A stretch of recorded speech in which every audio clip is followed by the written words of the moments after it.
Hello, this is Michael S. Ward here. I just wanted to get on and change the subject from all the AI we have been hearing about, seeing about, trying out, can't afford out. I just had to do a change of pace from my AI information because I still think the conversation is the best on YouTube. So I will be doing that. Plus I will come back to my AI stuff because it is very interesting and important. But for now, let's talk about the old me versus the new me.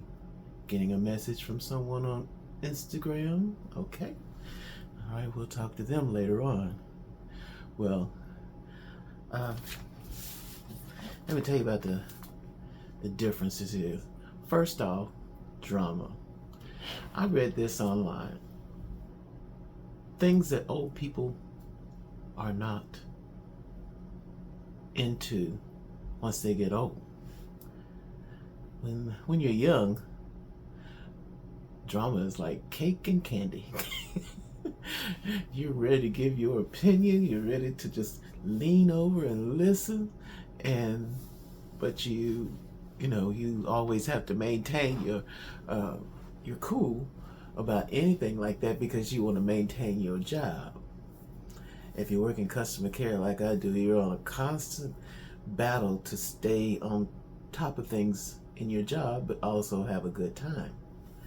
So any corporate place. I was a computer operator, I think about the same amount of years as I was moved into customer care. It's probably more because when I started out, I worked at a bank and then I was downsized after 17 years. After that, I went to work for the government as a computer operator, and then they had a shutdown. I can't remember if it was Clinton or Bush. I'm not sure. But anyway, that eventually led for me going to another company for a computer operator. So altogether it was about 19, 20 years as that. And computer operator then is totally different from what it is now. So the computers are constantly evolving in these companies, the banks. And so what I did back then would not work for today.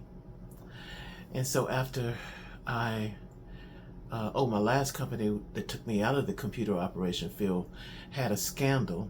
I don't know if you ever heard of it, HBOC. Well, apparently the management was dipping in the funds, stealing, all kinds of stuff. It ran the company out of business. So in the same building I was working in for that, there was a customer care place for a company called OnStar. Worked there for a year or two, and then I got a career in customer service. Well, I did go to Walmart for a year, and someone at the cable company saw me at the desk and offered me a job. So I went there and I was there for 17 years and retired. So I was one of those people that always worked. It was like not working was not an option. I didn't want to all the time, but I did. But in those environments, you always had to enjoy the drama from the back of the room. You just kind of had that little smirky smile like, what the heck is going on up in here? And it would happen. And you just be thankful it wasn't you. And then second of all, one of the things I saw on this article was saying the things that old people don't like anymore after they get old. When they were young, you don't want any all-nighters. And when you're young, it's not that we can do an all-nighter, but we don't want to because our bodies are really geared to shut down by 11 or 12, some of us earlier than that. And so mine is geared to shut down by 12 o'clock. So, but I haven't done all-nighters in a long time unless I'm feeling ill or sick. And then once you get up to the morning, you're still feeling ill or sick because you didn't get the sleep. So that's the second thing we don't do, all-nighters. My young self, I was good, boy. I could go to a club, party in a club with friends, have a good time. And partying was an art when I was younger. It was one where, you know, you went to the club, danced to your favorite songs, talked to the people in charge, and then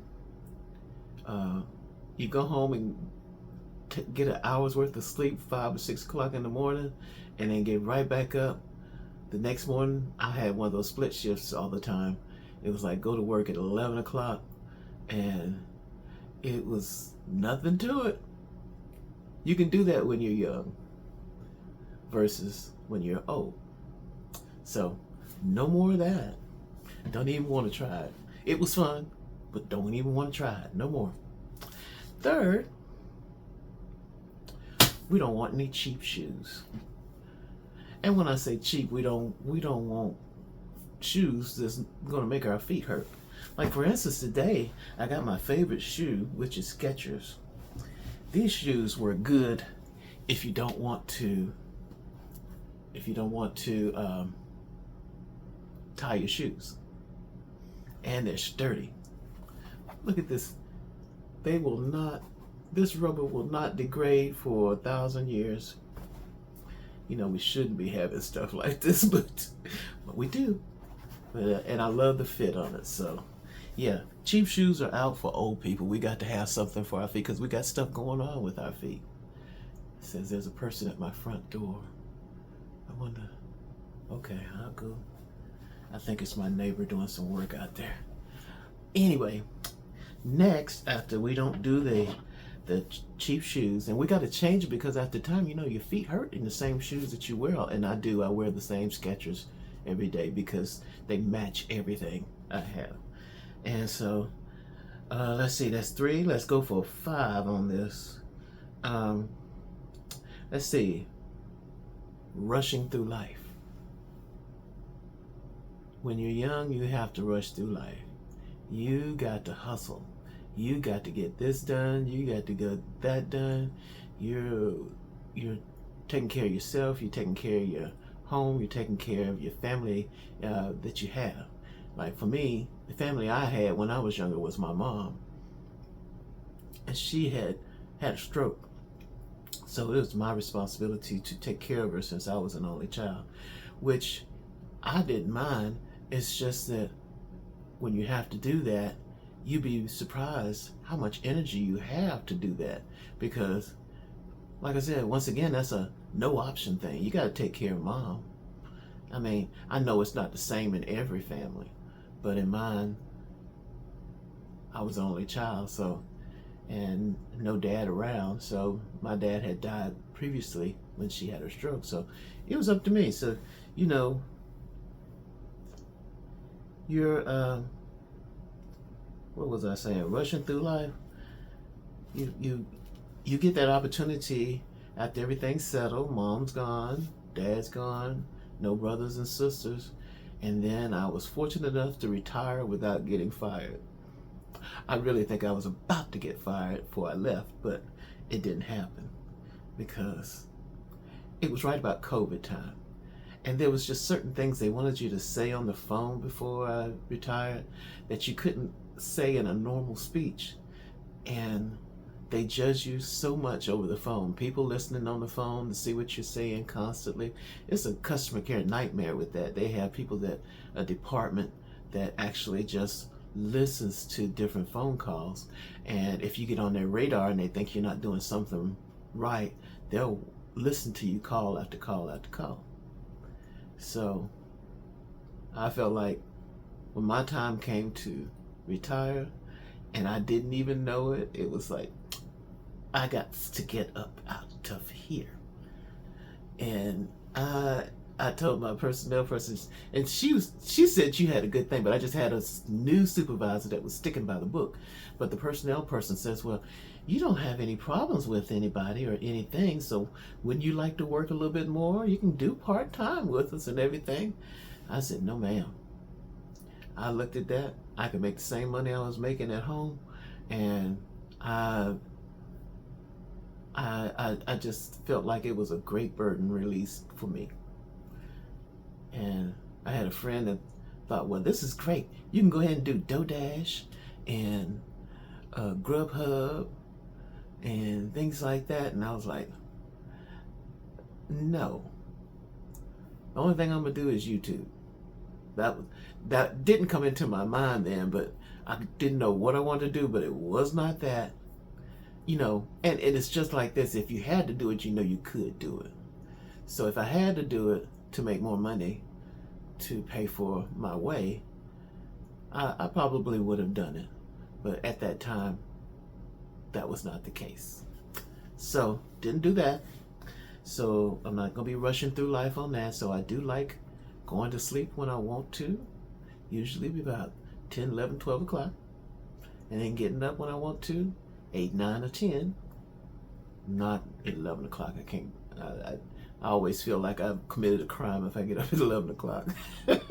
You're like, what's going on? Where am I? But anyway, so no rushing through life. And let's see, that's 1, 2, 3, 4. Let's do a 5 on this. Trying to impress.